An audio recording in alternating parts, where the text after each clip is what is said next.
Franchement, qui n'a jamais eu ce rêve un peu fou d'accomplir quelque chose de grand, d'atteindre ce sommet qui nous paraît super loin? Ce désir, on l'a tous en nous. C'est comme une grande aventure, une ascension qui n'attend que nous pour commencer. La question est là, posée. Chacun de nous porte en soi un objectif, une ambition qui ne demande qu'à voir le jour. Alors ce qu'on va voir ensemble, c'est justement la carte et les outils pour se lancer dans cette quête personnelle.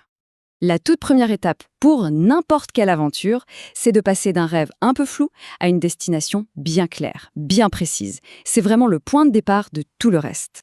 Mais voilà, pour avoir cette clarté, pour construire une structure solide, il faut le bon outil. Et cet outil, on va le découvrir tout de suite. Et voilà, on y est. Cette fameuse boussole qui guide n'importe quel voyage réussi, c'est le cadre SMART. C'est un peu le guide qui nous assure qu'on part dans la bonne direction.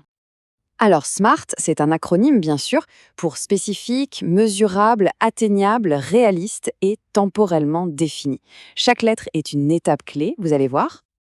Un bon objectif, c'est d'abord un objectif précis. Parce que, soyons honnêtes, se mettre en forme, ça veut tout et rien dire. Par contre, courir 5 km en 30 minutes, là on parle. La différence, elle est juste énorme. Bon, l'objectif est spécifique. Mais comment on sait qu'on avance ? Eh bien, il faut mesurer, c'est logique. Se fixer des indicateurs concrets, genre perdre 2 kilos ce mois-ci, ça permet de voir le chemin parcouru. Et ça motive. Ici, tout est qu'une question d'équilibre en fait. Il faut viser haut, c'est clair, mais sans se mettre une pression impossible. Le but, c'est de se challenger tout en restant dans le domaine du possible. Parce que c'est en franchissant ces petites étapes qu'on prend la confiance pour aller chercher le sommet. Et puis, il faut que ça ait du sens pour soi. Que ça colle à nos valeurs, à notre vie de tous les jours, avec le temps et l'énergie qu'on a vraiment. Sinon, c'est simple, la motivation, elle fait psh, et elle disparaît aussi vite qu'elle est venue. Et enfin, le T pour temporellement défini. En gros, mettez une date limite. C'est fou, mais le simple fait de mettre une date au calendrier, ça change tout. Le vague souhait devient un vrai projet, ça crée une saine urgence et surtout une ligne d'arrivée bien visible. Là, on voit vraiment la puissance du truc en action. Entre se mettre en forme et courir 5 km en 30 minutes d'ici le 30 juin, il n'y a pas photo. D'un coup, le chemin vers la réussite y paraît beaucoup plus clair. Ok, super, on a la destination, elle est claire, elle est smart. Maintenant, il faut la carte. Comment on transforme ça en un vrai plan d'action, étape par étape? C'est un peu comme gravir une montagne en fait. L'idée, ce n'est pas de regarder le sommet en se disant « jamais j'y arriverai ». Non.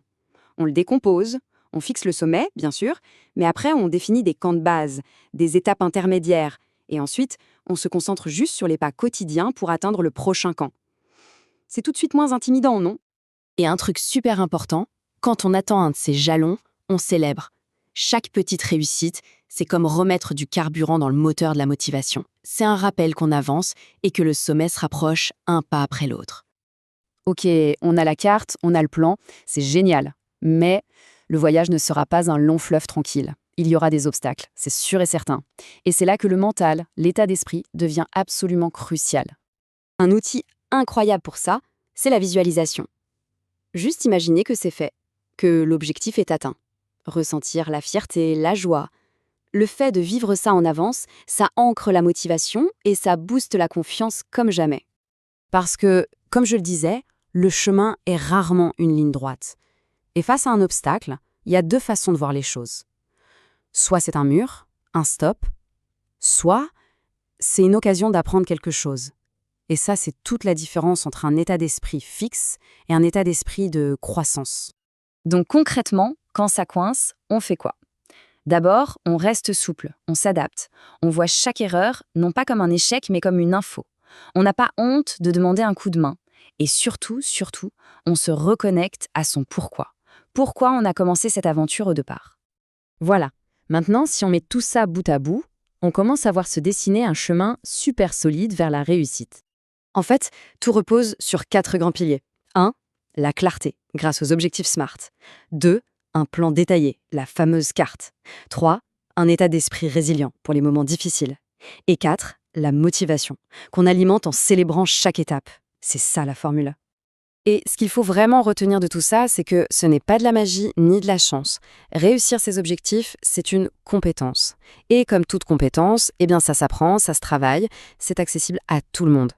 Du coup, la vraie question à la fin, ce n'est pas est-ce que c'est possible, mais plutôt par quoi on commence. La carte est là, les outils aussi, alors quelle sera la première montagne à gravir? L'aventure ne demande qu'à commencer.